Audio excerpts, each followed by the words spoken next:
This is a podcast by WellHouse Church, where personal spiritual growth is fueled through a variety of practices rather than a single prescriptive time of devotion, where we discuss different spiritual practices that help us be more present with God, others, and ourselves. What's going on, practitioners? I still love that. I do too. We need to find one for the others. Yeah, it's so hard. So I was thinking for a closer look, like, oh my gosh, I'm drawing a blank. What's the thing with the people who dig? Archaeologists? Archaeologists. No. I'd much more be prone to just calling them Bible nerds. Oh, I'm cool with Bible nerds. Let us know if you guys It's like. kind of a Bible project thing, though. We're just poaching off them. Yeah, but let us know if you like the Bible nerds thing. Let's talk. I have no idea. It's kind of crappy, but you just call them gossipers. Oh God, That's kind of what we do there. Not exactly, but we do a little bit of gossiping. yeah. I mean, we do talk a lot about we gossip a lot about We gospel culture. gossip. Yep. Yeah, there you go. Yep. Yeah, I don't know what to call them. And then ooh, for pints and perspectives, brewers. That one's not half bad. Martin Luther brewed his own beer. Mm-hmm. And so did Charles Spurgeon. Well, Spurgeon was a whiskey drinker. He was a whiskey drinker, but he did brew his own beer. He did distill his own I was whiskey fixing too. to say I thought he distilled his own whiskey. He did do. Also do grew his whiskey, own but tobacco. He did grow his own tobacco and rolled his own cigars, and Yeah. like that. That's just awesome. That's man. That's man stuff. like true old school. Like, unfortunately, where we get feminist issues, man stuff. Just Yeah. like, dude. yeah, just hardcore. Like man. Yeah, just Man. the musky scent of man is all over. Give me some of the man-sized meatballs. Meatballs.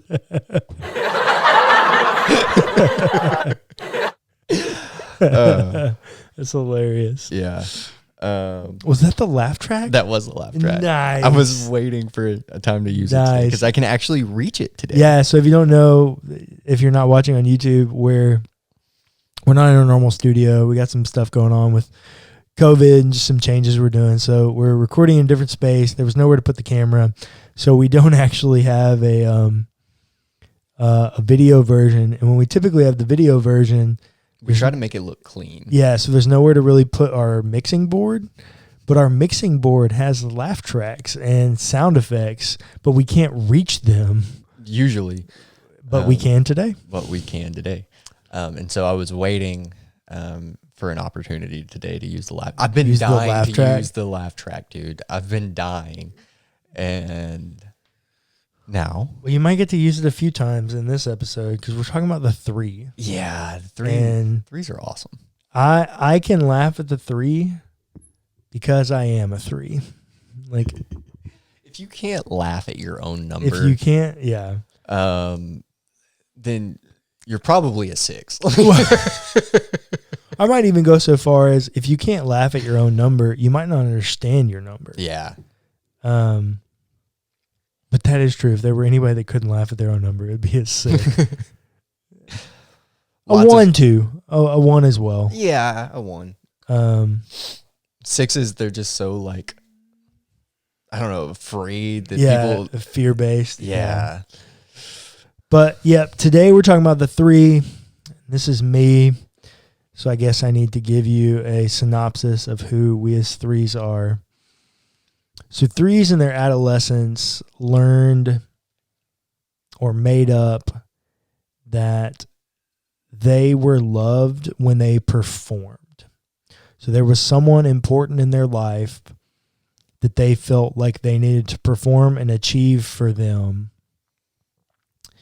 And so they conformed themselves to the image that they thought that person needed from them, which quickly ended up resulting in, hey, when I perform and achieve, I'm loved. So you do that to everyone. Yeah. You perform and achieve in every situation, which is why the deadly sin of the Enneagram 3 is deceit. Yeah.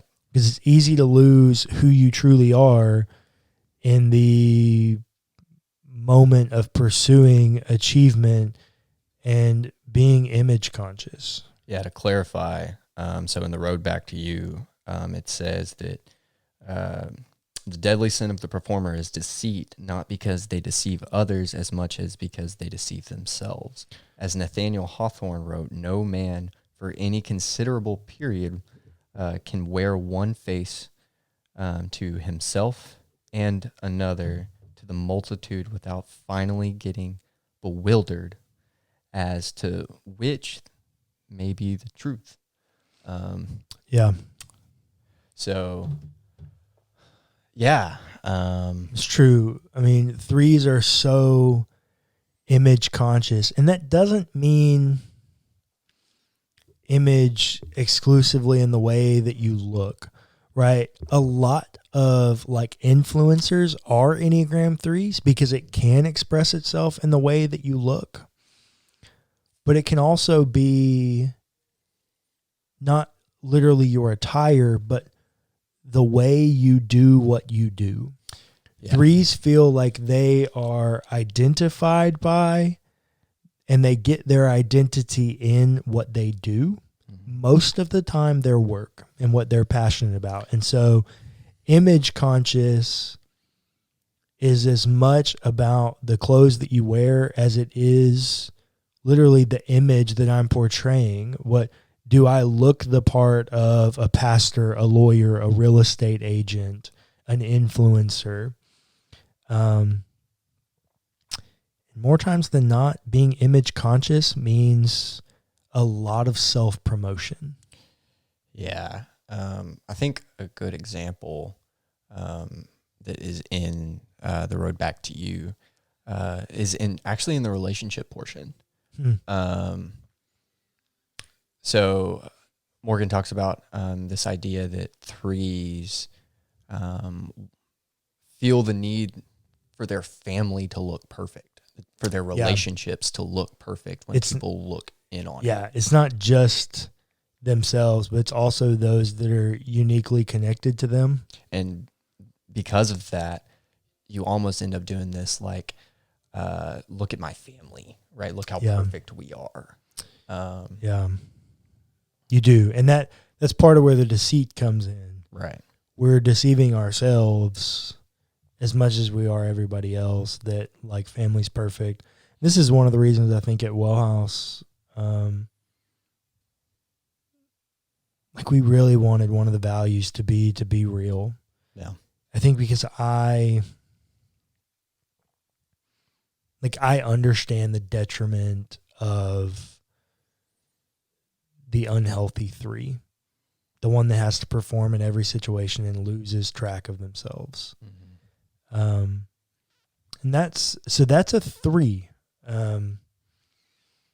But this is not a podcast exclusively about threes for who they are, but how they can best experience God. Exactly. And, 2 weeks ago, I found this this website called Saturate the World, and they had the Enneagram and Spirituality Connection document. And the way that I knew it was a good document is because when I went to the Enneagram 3, they gave 5 practices, of which I do 4 of regularly. Wow. It's like, oh, okay, yeah, they get it. Yeah, that's cool. I just found something. I didn't read this earlier. I should have. But the 10 paths to transformation for threes, the second one that he mentions, is actually applicable to what we talked about yesterday, and in your story. Find a spiritual director to accompany you on your journey to reclaim your authentic self. Yeah. It's hard to walk the path alone. Yep. If you haven't listened to yesterday's Let's Talk, you should go listen to it, especially if you're an Enneagram 3. But that's my story of deconstruction, and I went through it largely alone, with very little guidance, which is very dangerous. Mm-hmm. But so in this document by Saturate the World, the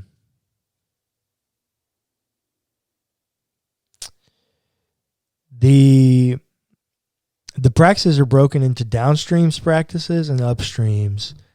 And downstream practices are the practices that come naturally for the number. They're the ones that's the easy path, right? Going downstream think about canoeing. It's easy to go downstream. It's harder to go upstream. Upstream's going against the current, going against what's natural to you as your Enneagram number.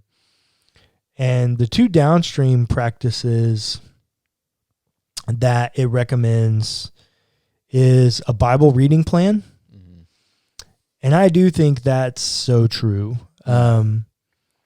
I have done a lot of different Bible reading plans throughout the years. Some of them I liked. Some of them I didn't. Yeah.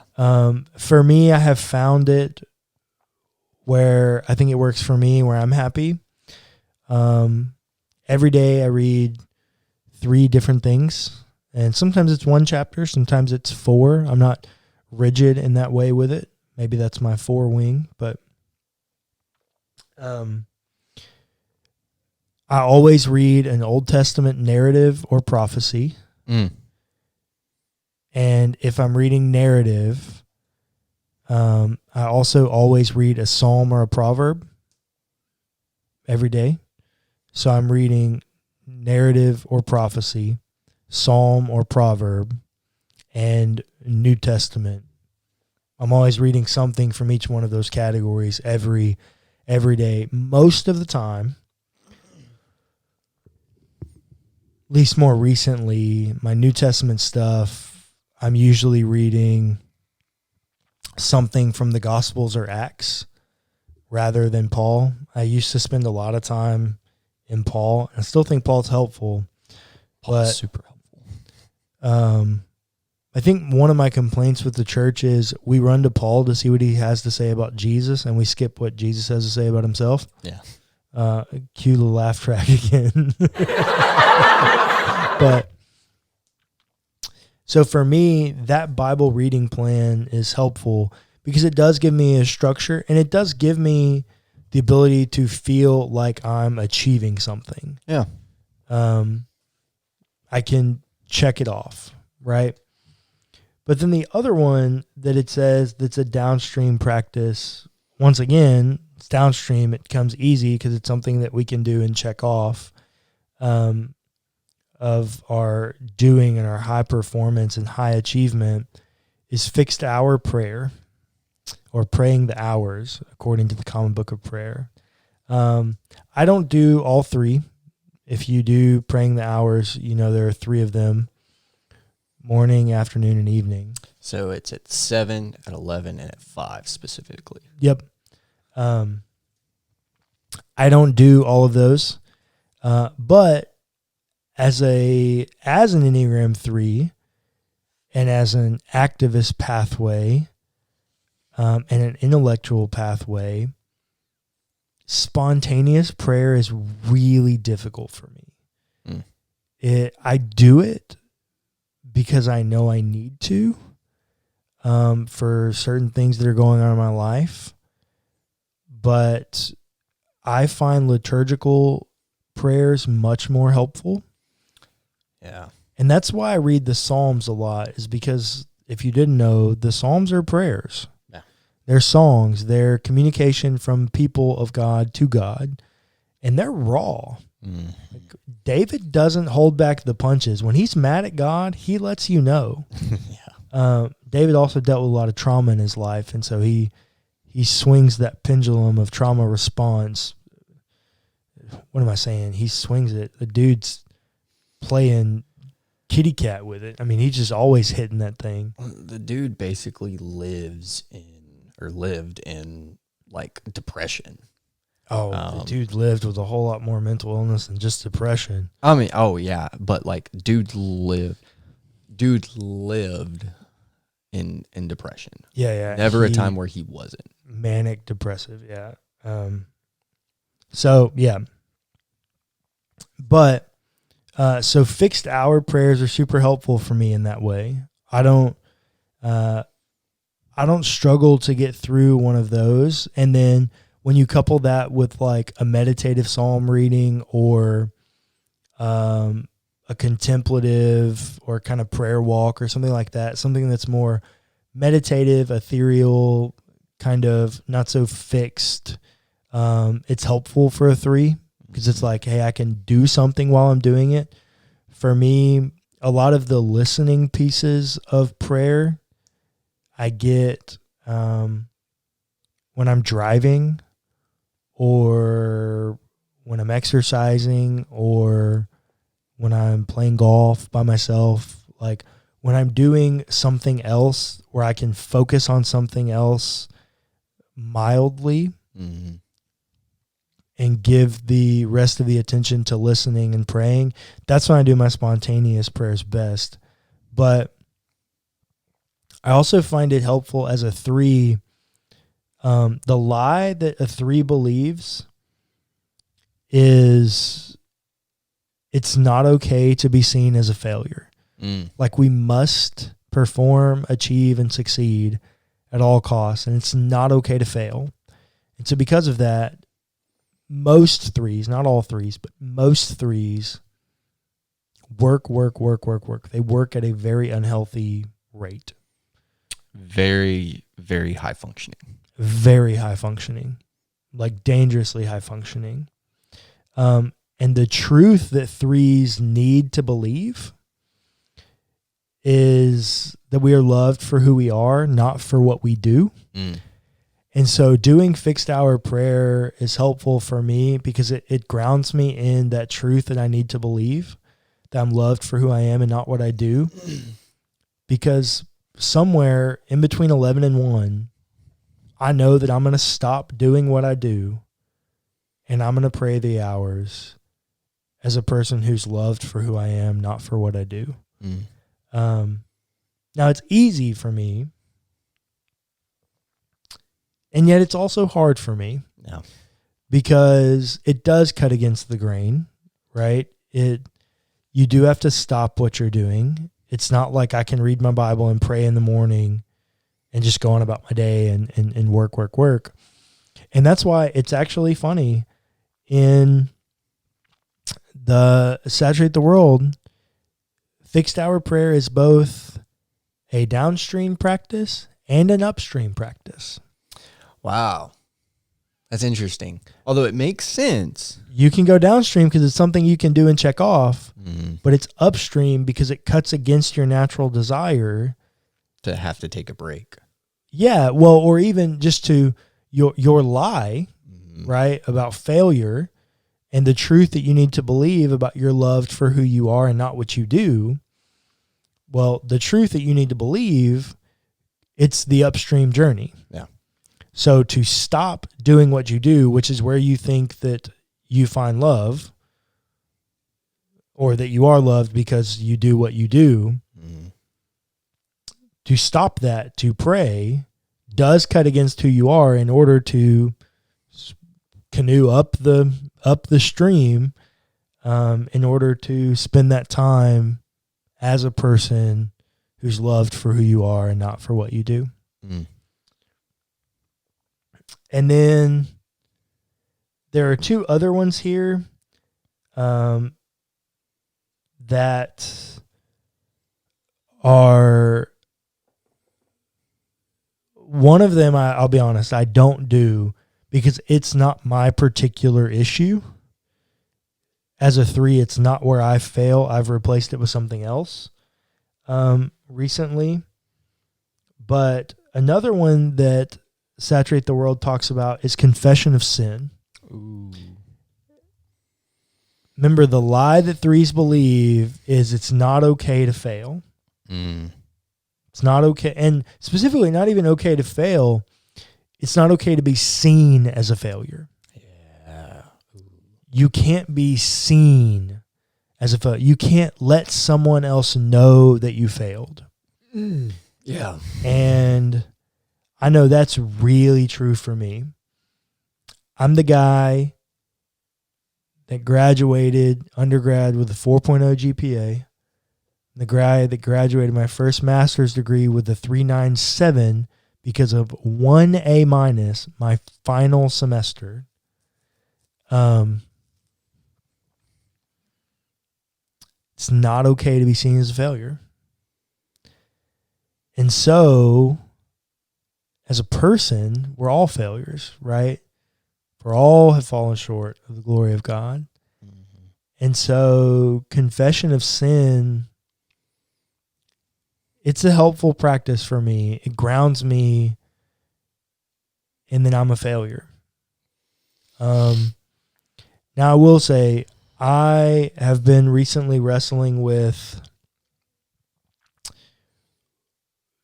I frequently confess sin to God, but Saturate the World actually tells us to take it a step further and confess it to another person. Yeah. Because it's very James-like. It is. They actually quote James 5 in their explanation, but because you risk someone seeing you as a failure. Yeah. So I want to be careful. I want to be careful with that language, calling it a failure, because yes, I don't think you should see yourself as a failure. You need to be real in the fact that you have failures. Yeah. You should not see yourself as a failure. Remember, threes are in the gut, the feeling triad. I so understand. Their identity is in what they do. If they fail, they change their identity to failure. Yes. But it's also dangerous. So, it's the lie. Yeah. Right. It's the unhealthy side of the three. Yeah. So you're right to call it that. But I think for me as a pastor, I have to be very careful with who I can confess sin to. Oh yeah, I get that. As a pastor, it's really hard. And so for me, I have people outside that I can confess sin to, and I do it to them, but I don't do it to anyone in the congregation, because it's not to say that I don't trust anyone at WellHouse, but there are horror stories of people confiding in people, and for whatever reason, for that confidant, it ends up becoming ammo. The sin became something that I can no longer accept. And so I use it as ammo to accomplish some kind of goal or agenda or whatever. I'm just not willing to risk that. And so I do my sin confessions with people, with peers that are other pastors that understand the same struggles as pastors. Because that's the other thing. People don't understand. And often understand. Yeah, that's fair. I can't use an all-inclusive in that, but oftentimes people don't understand the struggle that comes with the power differential that pastors experience. Yeah. And how hard it is to manage that. And to another point, it makes sense that a 3 would become a pastor. Yeah, absolutely. It also makes sense that the pastorate would attract narcissists because they get to stand on a stage in front of everybody and talk about how great they are each week. I try not to do that. I try to be very clear in self-deprecating stories. Yeah. And actually, you don't tell a whole lot of stories where you're the hero, which is actually like a big preaching no-no. Yeah, well, that's what I mean by self-deprecating. If I tell a story about myself, I'm usually the butt end of the story. And so a narcissist will tell stories where they're the hero. Right. Right. So I think there are some different ways that shows up. But for me, sin confession has been helpful with the right people. It's got to be with the right people. It's got to be with people that you trust, and it's got to be with people that you know are not going to hold it against you. And then lastly, this is the one I say I don't do. I do something like it, but I don't do it exactly the way that they say it. And they say another upstream practice is to do a social media fast. Threes that are image conscious need that. I am so busy and terrible at posting on social media in general. He's awful at social media. That it's not a problem for me. Yeah. But I do, or I try, and I've been trying. I'm much more better about it in the last 5 weeks, but I try to do a work fast. I'm a guy that I like to do a little bit of work every single day. It's my preference. I feel like if I'm not doing a little bit of work every single day, I don't know, I feel like I get rusty. I feel like I get out of the habit. I feel like I get that. I feel like I'm not achieving.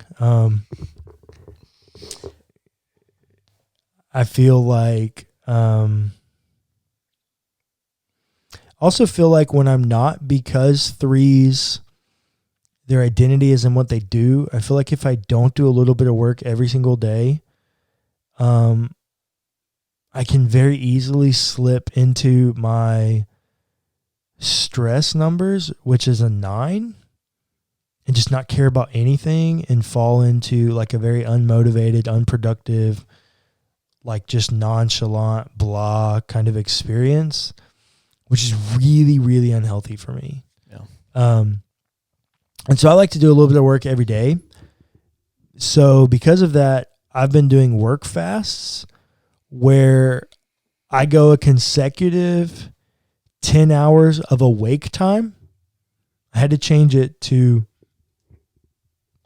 awake time, because you could get away with that and go, oh yeah, I didn't work for 3 hours and I slept for 8 hours. And so I can wake up the next morning and not work for 1 hour and then go right back to work. And I did my 10 hours of work fast. It's not how it works. It's not how it works. So for me, it's 10 hours of consecutive awake time. So I still get to work every single day, but I get an uninterrupted period of time where I don't work. Yeah. And I can spend that time with my family or for myself or whatever. So that's just my preference. So I don't have the dilemma that they have about the social media fast, but the heart of what they're trying to say is, how do we do this in a way? How do we get you to fast away from the thing that you are image conscious about? How do we get you to fast away from the thing you feel like you need to achieve for? Yeah. So real quick, I just want to note, I love doing this because it's so much fun. Yeah. But the famous threes that Morgan pulls out, do you know what the first one is? I don't. Taylor Swift. Cullen's the same Enneagram as Taylor Swift. Yeah. So I will say, Ian types those people. He doesn't know 100% sure that they are. Absolutely. But from what we see about these people's personalities, right? We can make up that they're probably this number. So it's Taylor Swift, Mitt Romney, and Tom Cruise. Okay, interesting. So for Saturate the World, their famous threes: King Saul. Okay. Michael Jordan. Michael Jordan, what up? Muhammad Ali. Bet. Lance Armstrong. Bet. Tiger Woods. Absolutely. Elvis Presley.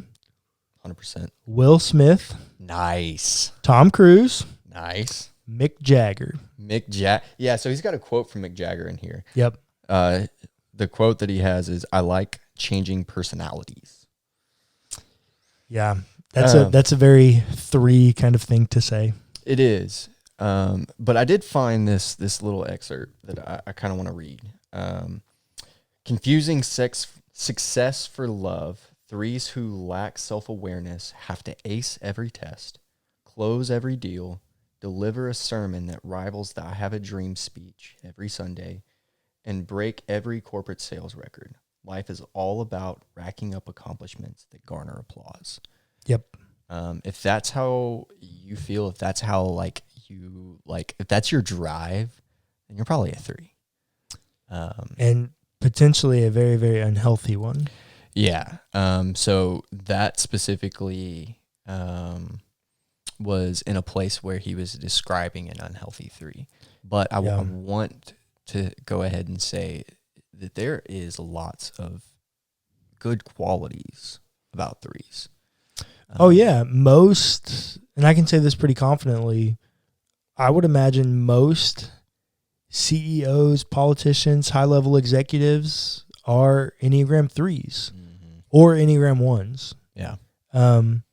There's a lot to be desired about a 3 who can work at that level, who takes on the identity of what they do. But it's also very easy to find yourself unhealthy because of that. I mean, when the lie that you believe that it's not okay to be seen as a failure, your life depends on how other people view you. Yeah. Which it's very easy when you're constantly conforming to what you think other people need from you. It's very easy to lose yourself in that conformity. Yeah. He does say that a healthy 3 tries to balance their abundant energy between work, rest, and some kind of contemplative practice, recognizing the importance of being instead of doing. They feel valuable, which unleashes a tender benevolence that is focused on the common good. And I have seen Cullen in both healthy and unhealthy states. I've seen him in what Ian calls the average state as well. But when Cullen is in a healthy state, he is working for the common good, man. Yeah. And just like engulfs himself in working and fighting for social justice. And that is a quality that I think everyone should strive for. You know, it's not as easy for everyone, but that is something that everyone should strive for.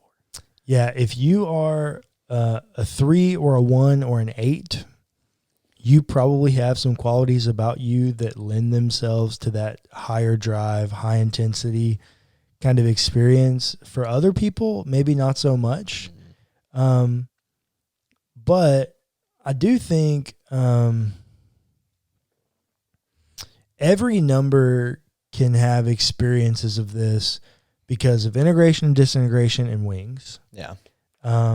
So I do think there are definitely things about it that are healthy and good and holistic, but there are also things about it that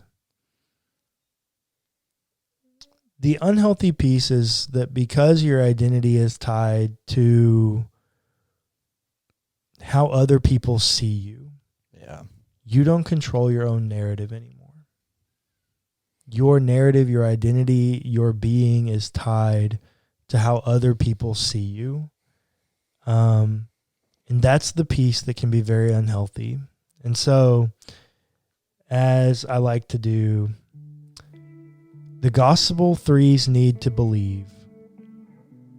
Jesus loved me and gave himself for me, not my successful, accomplished, perfect image. I am naked and exposed before him. He knows the real me with all my sin and imperfections.